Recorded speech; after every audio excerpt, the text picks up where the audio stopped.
प्राचीन काल में एक बुढ़िया रहती थी। वह नियमित रूप से रविवार का व्रत करती थी। रविवार के दिन सूर्योदय से पूर्व उठकर बुढ़िया स्नान से निवृत्त होकर आंगन को गोबर से लीपकर स्वच्छ करती थी, सूर्य भगवान की पूजा करती थी तथा कथा सुनकर सूर्य भगवान को वह भोग लगाती थी। दिन में एक समय भोजन करती थी। इस तरह रविवार का व्रत करती थी। सूर्य भगवान की कृपा से बुढ़िया को किसी प्रकार की कोई चिंता व कष्ट नहीं था। उसका घर धन भाग्य से भरा हुआ था। उस बुढ़िया को खुशी देखकर उसकी पड़ोसन उससे बहुत जलती थी। बुढ़िया रोजाना पड़ोसन के आंगन से बंधी गाय का गोबर लाती और अपना घर लीपती थी। शनिवार के दिन रात को पड़ोसन ने अपनी गाय को घर के भीतर बांध दिया ताकि बुढ़िया अपना घर न लीप सके। रविवार को गोबर न मिलने से बुढ़िया का अपना आंगन नहीं लीप सकी। आंगन न लीप पाने के कारण वह बुढ़िया सूर्य भगवान को भोग भी नहीं लगा पाई और उस दिन स्वयं भी वह भोजन नहीं खाया। सूर्यास्त होने पर बुढ़िया भूखी प्यासी सो गई। रात्रि में सूर्य भगवान ने उसे सपने में दर्शन दिए और व्रत न करने तथा उन्हें भोग न लगाने का कारण पूछा। बुढ़िया ने उसे बहुत ही करुण स्तर से पड़ोसन के द्वार घर के अंदर गाय बांधने और गोबर न मिल पाने की बात बोली। सूर्य भगवान ने अपनी अत्यंत भक्त बुढ़िया की परेशानी का कारण जानकर उसके सब दुख दूर करते हुए कहा, हे माता, तुम प्रत्येक रविवार को मेरी पूजा और व्रत करती हो। मैं तुमसे अति प्रसन्न हूँ और तुम्हें ऐसी गाय प्रदान करूँगा जो तुम्हें घर आंगन को धन भाग्य से भर देगी। तुम्हारी सभी मनोकामनाएं पूरी होंगी। सपने में उस बुढ़िया को ऐसा वरदान देकर सूर्य भगवान अंतर्ध्यान हो गए। प्रातःकाल सूर्य से पूर्व उस बुढ़िया की आंख खुली। वह अपने घर के आंगन में सुंदर गाय के बछड़े को देखकर हैरान हो गई। गाय को आंगन में बांधकर उसने जल्दी उसे चारा लाकर खिलाया। पड़ोसन ने उस बुढ़िया के आंगन में बंधी सुंदर गाय और बछड़े को देखा तो वह उससे और अधिक जलने लगी। तभी गाय ने सोने का गोबर किया। गोबर को देखते ही पड़ोसन की आंखें फट गईं। पड़ोसन ने उस बुढ़िया को आसपास वह पाकर तुरंत उस गोबर को उठाया और अपने घर ले गई ताकि अपनी गाय का गोबर वहां रख आई। सोने से गोबर से पड़ोसन कुछ ही दिन में धनवान हो गई।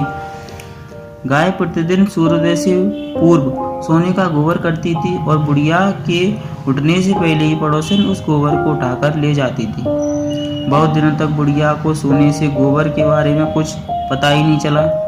बुढ़िया पहले की तरह हर रविवार को भगवान सूर्यदेव का व्रत करती रही और कथा सुनती रही। सूर्य भगवान को जब पड़ोसन की चालाकी का पता चला तो उन्होंने एक दिन तेज आंधी चलाई ताकि आंधी का प्रयोग देखकर बुढ़िया ने अपनी गाय को घर के भीतर बांध दिया।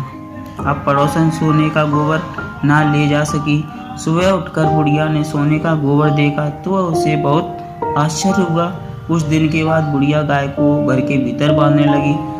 सोने के गोबर से कुछ ही दिनों में वो बुढ़िया बहुत धनी हो गई। बुढ़िया के धनी होने से पड़ोसन और बुरी तरह जलकर सुनकर राख हो गई। अब की बार उसने अपने पति को नगर के राजा के पास भेजा और बुढ़िया के पास सोने का गोबर देने वाली गाय के बारे में बताया। राजा ने अपने सैनिक भेजकर बुढ़िया की गाय लाने का आदेश दिया। सैनिक बुढ़िया के घर पहुंचे। उस समय बुढ़िया सूर्य भगवान को भोग लगाकर स्वयं भोजन ग्रहण करने वाली थी। राजा के सैनिक जबरदस्ती गाय और बछड़े को महल की ओर ले चले। बुढ़िया ने प्रार्थना की, बहुत रोई, चिल्लाई, लेकिन राजा के सैनिक नहीं माने। गाय व बछड़े के चले जाने से बुढ़िया को बहुत दुख हुआ। उस दिन उसने कुछ नहीं खाया। भूखी प्यासी सारी रात सूर्य भगवान से गाय व बछड़े को लौटाने के लिए प्रार्थना करती रही। गाय देखकर राजा बहुत खुश हुआ। सुबह जब राजा ने सोने का गोबर देखा तो उसके आश्चर्य का ठिकाना न रहा। उधर सूर्य भगवान को भूखी प्यासी बुढ़िया को इस तरह प्रार्थना करते देखकर उस पर बहुत दया आ गई। उसी रात सूर्य भगवान ने राजा को सपने में कहा, राजन, बुढ़िया की गाय व बछड़ा तुरंत लौटा दो, नहीं तो तुम पर विपत्तियां का पहाड़ टूट पड़ेगा, तुम्हारे राज्य में भूकंप आएगा, तुम्हारा महल नष्ट हो जाएगा। सूर्य भगवान के सपने में बुरी तरह भयभीत राजा ने प्रातः उठते ही गाय और बछड़ा बुढ़िया को लौटा दिया। राजा ने अपनी तरह से भी बहुत बहुत धन देकर बुढ़िया से अपनी गलती के लिए क्षमा मांगी। राजा ने पड़ोसन और उसके पति को उनकी इस दुष्टता के लिए दंड भी दिया। इसके बाद राजा ने राज्य में घोषणा करवाई कि सभी स्त्री पुरुष रविवार का व्रत करें। जनता ने भी ऐसा ही किया। रविवार का व्रत करने से सभी लोगों के घर धन धान्य से भर गए, चारों ओर खुशहाली छा गई, सभी लोगों के सारे कष्ट दूर हो गए, निसंतान स्त्रियों की गोद भर गई। राज्य में सभी स्त्री पुरुष